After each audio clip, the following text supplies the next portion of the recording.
ये कहानी एक ऐसे फ्यूचर में सेट है जहां हमारी दुनिया पूरी तरह तबाह हो चुकी है। जो दुनिया हम जानते हैं वो खत्म हो गई है और सर्वाइवर्स ने जीने का एक नया और कठिन तरीका अपना लिया है। इस एरा में लोग मैसिव रोबोटिक सिटीज में रहते हैं। ये शहर एक जगह रुके हुए नहीं होते, बल्कि बड़े मशीन्स की तरह होते हैं जो व्हीकल्स जैसे दिखते हैं और बड़े बड़े पहिए और ट्रेड्स पर बंजर जमीन पर चलते हैं। इन सब में सबसे बड़ा और पावरफुल है चलता फिरता शहर लंदन सिटी। इस सिटी का कमांडर, जिसका नाम थैडियस है, अपने स्टाफ को ऑर्डर देता है कि वो एक छोटे से माइनिंग टाउन का पीछा करें। उसका मकसद है उस छोटे शहर को पकड़ना, उसके रिसोर्सेज छीनना और उसका फ्यूल और खाना अपने कब्जे में लेना। हम देखते हैं कि विशाल लंदन सिटी उस छोटे से इंजन का पीछा कर रहा है। उस छोटे शहर के अंदर लोग बहुत डरे हुए हैं। उन्हीं लोगों में एक रहस्यमयी लड़की भी है जिसका चेहरा एक नकाब यानी वेल से ढका हुआ है। छोटा इंजन भागने की कोशिश करता है पर वो बहुत स्लो है। लंदन सिटी करीब आता है, अपने बड़े दरवाजे खोलता है और ग्रैपलिंग हुक्स की मदद से उस छोटे शहर को पकड़ लेता है। कैप्चर होने के बाद उस छोटे इंजन को तोड़ दिया जाता है। उसके मेटल और पार्ट्स को एक बड़े फर्नेस यानी भट्टी में डाल दिया जाता है। ये फर्नेस लंदन का दिल है जो शहर को आगे बढ़ने के लिए एनर्जी देता है। छोटे शहर के लोगों को इकट्ठा किया जाता है। वो लोग डर रहे होते हैं कि उन्हें मार दिया जाएगा, लेकिन लंदन को काम करने के लिए मजदूरों की जरूरत है। थैडियस खुद उनसे बात करने नीचे आता है। वो उन्हें यकीन दिलाता है कि उन्हें नुकसान नहीं पहुंचाया जाएगा और वो बाकी सिटीजन्स की तरह ही रहेंगे। हालांकि कैदियों को उस पर भरोसा नहीं होता है। इसी वक्त हमारी मुलाकात टॉम नाम के एक नौजवान से होती है। टॉम लंदन का एक सिटीजन है जिसे हिस्ट्री का बहुत शौक है। वो पुरानी दुनिया के एंशिएंट आर्टिफैक्ट्स कलेक्ट करना पसंद करता है। वो वक्त जब दुनिया तबाह नहीं हुई थी। वो हिस्ट्री और टेक्नोलॉजी का एक्सपर्ट है। जब वो काम कर रहा होता है तब थैडियस की बेटी कैथरीन वैलेंटाइन उससे मिलती है। वो पास्ट के बारे में जानने के लिए क्यूरियस है। वो टॉम से पूछती है कि आखिर पुरानी दुनिया कैसे खत्म हुई और इंसान जमीन पर रहने के बजाय इन मशीन्स में क्यों रहने लगे। टॉम उसे वो डार्क हिस्ट्री बताता है। वो कहता है कि दुनिया के खत्म होने की वजह एक वेपन था जिसका नाम मेडूसा था। ये एक क्वांटम एनर्जी वेपन था जो इतना ताकतवर था कि उसने सिर्फ 60 मिनट में पूरी सिविलाइजेशन को खत्म कर दिया था। उस डिस्ट्रक्शन के बाद सर्वाइवर्स ने ये बड़े इंजन्स बनाए ताकि वो रिसोर्सेज ढूंढ सकें। लेकिन टॉम बताता है कि हर कोई ऐसे नहीं रहता। कुछ लोग अभी भी जमीन पर ट्रेडिशनल तरीके से रहते हैं और वो इन मूविंग सिटीज के दुश्मन हैं। जब वो बात कर रहे होते हैं, टॉम कैप्चर्ड सिटी के कबाड़ में कुछ पुरानी टेक्नोलॉजी देखता है। थैडियस वहां आता है और टॉम को काम करते हुए देखता है। वो टॉम की नॉलेज की तारीफ करता है और पूछता है कि जब उसने पायलट की ट्रेनिंग ली थी तो वो यहाँ नीचे क्यों काम कर रहा है। टॉम बताता है कि हालात ने उसे अपना सपना छोड़ने पर मजबूर कर दिया, पर वो हिस्टोरियन बनकर खुश है। अचानक माहौल बदल जाता है। वो वेल लड़की जो कैप्चर्ड सिटी से आई थी सामने आती है। वो तेजी से थैडियस की तरफ बढ़ती है और उसके हाथ में एक चाकू है। वो उसे मारना चाहती है। टॉम उसे देखकर रोकने की कोशिश करता है पर वो लेट हो जाता है। लड़की थैडियस को चाकू मार देती है। वार करते हुए वो चिल्लाती है कि ये उसकी मां का बदला है। थैडियस जो जख्मी है उस लड़की को देखता है और उसका नाम सुनता है, हेस्टर शॉ। ये नाम सुनकर वो परेशान हो जाता है। हेस्टर दोबारा हमला करने की कोशिश करती है लेकिन टॉम बीच में आ जाता है। वो उसे रोकता है पर वो टॉम को धक्का देकर भागने लगती है। टॉम और थैडियस उसका पीछा करते हैं।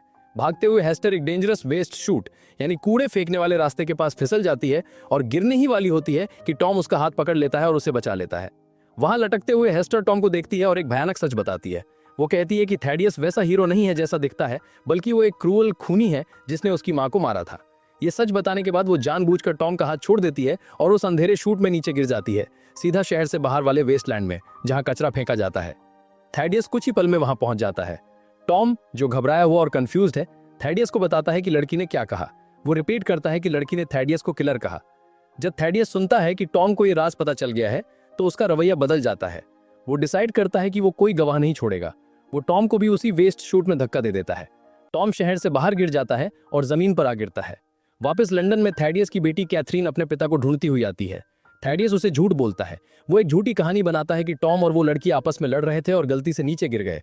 वो दुख का दिखावा करता है, लेकिन वहां एक और वर्कर जो टॉम का दोस्त है चुपकर सब देख रहा होता है और उसे पता चल जाता है कि थैडियस झूठ बोल रहा है। बाद में थैडियस एक फ्लाइंग जेट भेजता है ताकि जमीन पर चेक किया जा सके कि टॉम और हेस्टर जिंदा है या मर गए।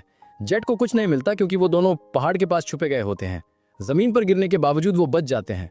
हेस्टर टॉम को अपना चाकू दिखाकर धमकाती है। वो गुस्से में है कि उसने बदले के बीच में टांग अड़ाई। वो उसे वहां मरने के लिए छोड़ने वाली होती है, पर टॉम उससे मदद की भीख मांगता है। वो समझाता है कि वो पूरी जिंदगी शहर में रहा है और उसे बाहर सर्वाइव करना नहीं आता। वो वादा करता है कि अगर वो वापस गया तो सबको थैडियस का सच बता देगा। हेस्टर उसे अपने साथ चलने देती है। इसी बीच लंदन में थैडियस एक सीक्रेट प्रोजेक्ट पर काम कर रहा है। वो फ्यूजन सेल्स यूज कर रहा है किसी बड़ी चीज को पावर देने के लिए। ये प्रोजेक्ट इतना सीक्रेट है कि सीनियर ऑफिसर्स को भी इसका पता नहीं है।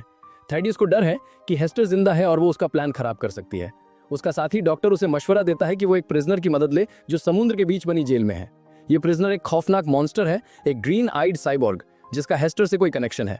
थैडियस वहां जाता है और उस मॉन्स्टर को, जिसका नाम श्राइक है, आजाद कर देता है। श्राइक को हेस्टर शॉ को ढूंढने का जुनून है और वो उसे मारना चाहता है। थैडियस उसे रिहा कर देता है और हेस्टर का पता बता देता है। वेस्टलैंड में हेस्टर और टॉम भूखे हैं। उन्हें कुछ पुराना खाना मिलता है और वो सो जाते हैं। हेस्टर की आंख इंजन्स की आवाज से खुलती है। वो देखती है कि टॉम मदद के लिए एक छोटे शहर को बुला रहा है। हेस्टर समझ जाती है कि ये एक जाल है, पर तब तक देर हो चुकी थी। वो शहर दरअसल स्कैवेंजर्स है जो लोगों को पकड़ता है। कुछ और छोटे हंटर व्हीकल्स उनका पीछा करते हैं और आखिर में एक बड़ी सेंटीपीड जैसी मशीन उन्हें पकड़ लेती है।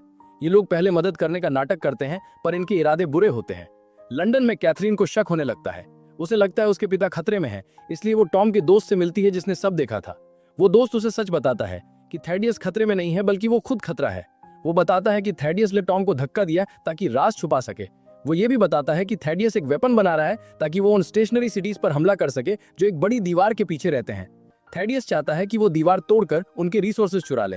कैथरीन का दिल टूट जाता है जब उसे पता चलता है कि उसका पिता एक विलेन बन चुका है।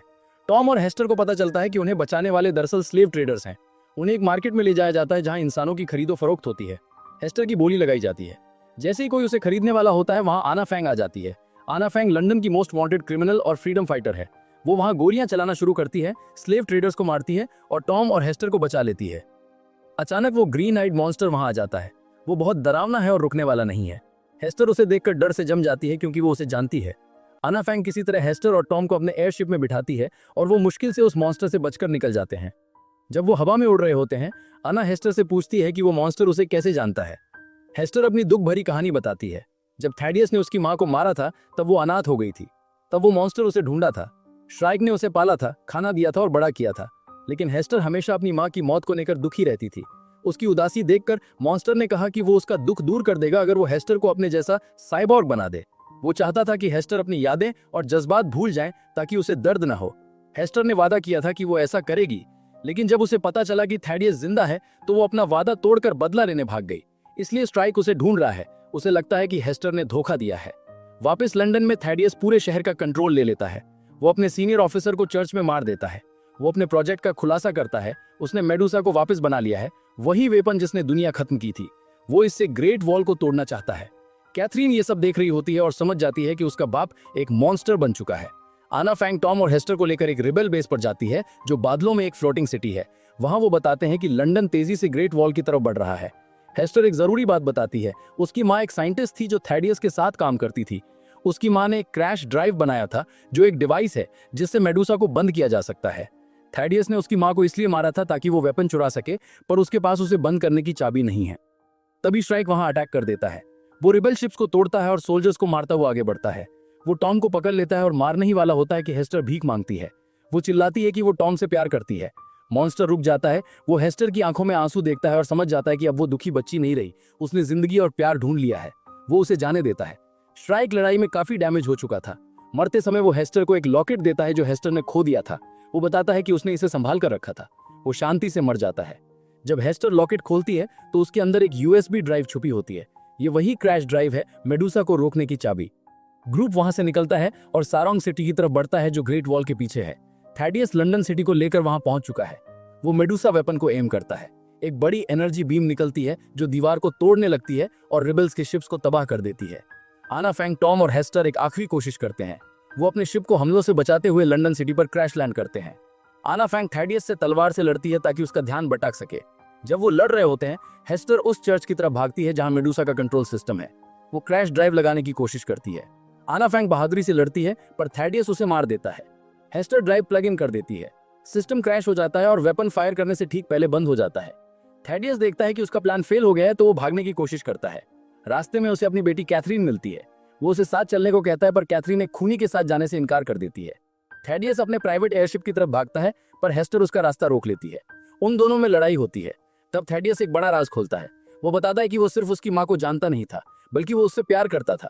थैडियस ही हेस्टर का असली पिता है। हेस्टर शॉक हो जाती है, पर रुकती नहीं है। इसी दौरान कैथरीन इंजन कंट्रोल रूम में जाती है। वो जानती है कि अगर सिटी नहीं रुकी तो वो दीवार से टकरा जाएगी। टॉम की मदद से जो ऊपर से अपना शिप उड़ा रहा है वो लंदन के मेन इंजन को उड़ा देते हैं। बड़ा फर्नेस फट जाता है और पावर कट हो जाती है। सिटी के ब्रेक्स लगते हैं और वो बड़ा शहर दीवार से बस कुछ इंच की दूरी पर आकर रुक जाता है। थैडियस और हेस्टर अभी भी जलती हुई सिटी के ऊपर लड़ रहे हैं। टॉम अपने शिप से आता है और हेस्टर को बचा लेता है। वो उसे लेकर उड़ जाता है। थैडियस पीछे रह जाता है और स्ट्रक्चर से नीचे गिर जाता है। जब वो जमीन पर गिरता है तो देखता है कि उसकी अपनी ही सिटी के बड़े पहिए उसकी तरफ आ रहे हैं। सिटी रुकती है पर उससे पहले थैडियस को कुचल देती है। थैडियस मारा जाता है। खतरा टल चुका है। लंदन के सर्वाइवर सिटी से बाहर आते हैं। सारों के लोग जो रुके हुए शहर में रहते हैं उनका स्वागत करते हैं। युद्ध के बजाय अब वहां शांति है। सारों का गवर्नर लंदन के लोगों को पनाह देता है। आखिरी सीन में टॉम और हेस्टर एक दूसरे को गले लगाते हैं। उन्होंने युद्ध, मॉन्स्टर और एक पागल आदमी का सामना किया और बच गए। वो वापस अपने एयरशिप में बैठते हैं और आसमान में उड़ जाते हैं, दुनिया को एक्सप्लोर करने के लिए, अपनी मर्जी की जिंदगी जीने के लिए आजाद।